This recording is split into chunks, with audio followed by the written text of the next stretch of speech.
Halo adik-adik, kembali lagi sama Kak Aska. Di sini kita akan belajar tentang sumber energi, bentuk energi, dan perubahan bentuk energi. Lalu, apa sih itu energi? Nah, kakak kasih salah satu contoh yang paling dekat dengan kehidupan kita sehari-hari. Manusia pada sehari-harinya membutuhkan beberapa ribu kalori untuk menjalankan kegiatannya dalam seharian penuh.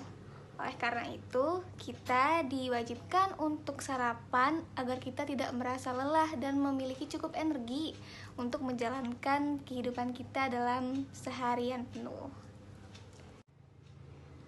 Kakak kasih contoh lain ya, yaitu mesin-mesin dan alat elektronik dapat beroperasi jika ada energi yang menggerakkannya.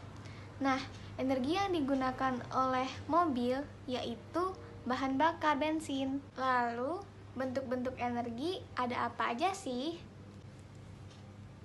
Nah, yang pertama ada energi bunyi. Energi bunyi itu apa sih? Energi bunyi itu adalah energi yang dihasilkan oleh getaran partikel-partikel udara di sekitar sumber bunyi. Contohnya apa, Kak? Nah, contohnya ketika kita bermain gendang. Semakin kuat gendang yang kita pukul, maka otomatis semakin besar pula getarannya dan semakin kencang suara yang dihasilkan. Nah, yang kedua adalah energi panas atau kalor. Energi panas atau kalor merupakan energi yang berpindah dari partikel suhu tinggi ke partikel yang bersuhu rendah, di mana matahari merupakan sumber energi yang paling besar. Lalu contoh lain apa sih, Kak? Contoh lain adalah ketika kita memanaskan air dengan api. Suhu dari api akan berpindah ke air sehingga dapat membuat air mendidih. Lalu yang ketiga adalah energi cahaya. Energi cahaya yaitu energi yang dihasilkan oleh gelombang elektromagnetik. Nah, contohnya adalah cahaya dari lampu. Semakin jauh kita dari sumber cahaya, maka semakin sedikit pengaruh cahaya terhadap penglihatan kita. Nah, yang selanjutnya adalah energi kinetik. Energi kinetik merupakan energi yang dimiliki oleh benda ketika bergerak. Contohnya apa sih? Contohnya yang paling sederhana adalah ketika kita berlari. Posisi orang ketika dia berlari akan bergerak. Hal itu dapat dinamakan sebagai energi kinetik. Nah, yang selanjutnya adalah energi potensial. Energi potensial itu dibagi menjadi dua, yaitu energi potensial gravitasi dan energi potensial elastis. Energi potensial gravitasi itu contohnya adalah ketika kita melempar bola menggunakan tangan kita ke atas, bola tersebut akan jatuh lagi ke tangan kita. Dan energi potensial elastis contohnya adalah ketika kita menembakkan tali busur.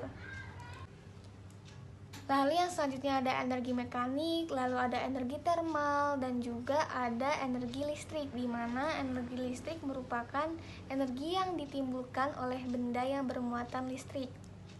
Lalu ada energi kimia. Energi kimia merupakan energi yang tersimpan secara kimiawi. Makanan yang kita makan menghasilkan energi kimia yang sangat bermanfaat bagi tubuh.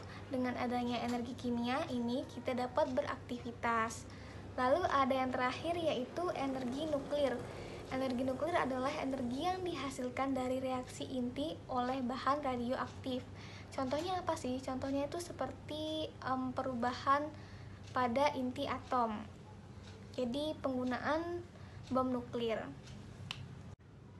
Nah, kita masuk ke sumber energi. Sumber energi itu ada dua ya adik-adik, yaitu sumber energi yang tak terbaharui dan sumber energi alternatif.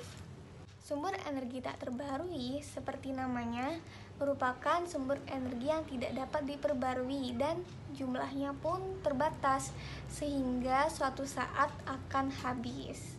Nah, contoh sumber energi tak terbaharui itu apa sih, Kak? Contohnya adalah minyak bumi, lalu ada batu bara, gas alam, uranium, dan juga nuklir. Lalu ada energi alternatif. Energi alternatif merupakan energi yang dapat diperbarui. Jumlahnya pun sangat banyak dan tidak terbatas, karena energi ini berasal dari alam. Dan energi ini tidak merusak ekosistem yang ada, karena dia tidak mengganggu proses lingkungan yang ada, tidak mencemari lingkungan, dan juga dapat digunakan berulang-ulang. Contohnya apa sih? Contohnya ada matahari, ada angin, ada air, biogas, dan juga panas bumi. Nah, di air contohnya itu seperti air terjun. Kita masuk ke pembahasan terakhir, yaitu contoh perubahan energi. Nah, ada apa aja sih, Kak? Pertama, ada perubahan energi kimia menjadi energi gerak, yaitu bensin dan solar yang digunakan sebagai bahan bakar dapat menjadikan mobil bergerak. Lalu ada perubahan energi gerak menjadi energi panas. Ketika kita menggosokkan tangan kita, lama-lama akan terasa hangat.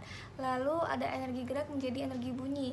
Ketika kita menepukkan tangan kita, akan mengeluarkan suara atau bunyi.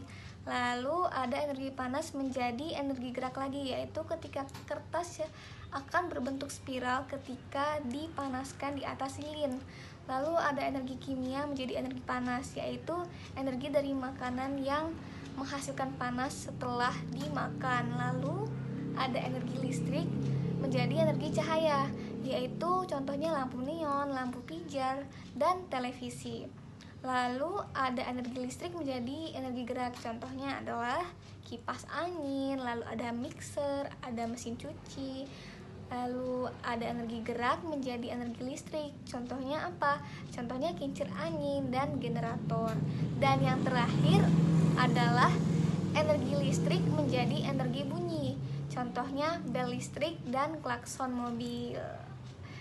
Nah, sampai segini aja penjelasan dari kakak kali ini. Kurang lebihnya ada salah, kakak mohon maaf. Terima kasih telah mendengarkan, dan jangan lupa dikerjakan soal-soal yang telah kakak berikan ya. Dadah.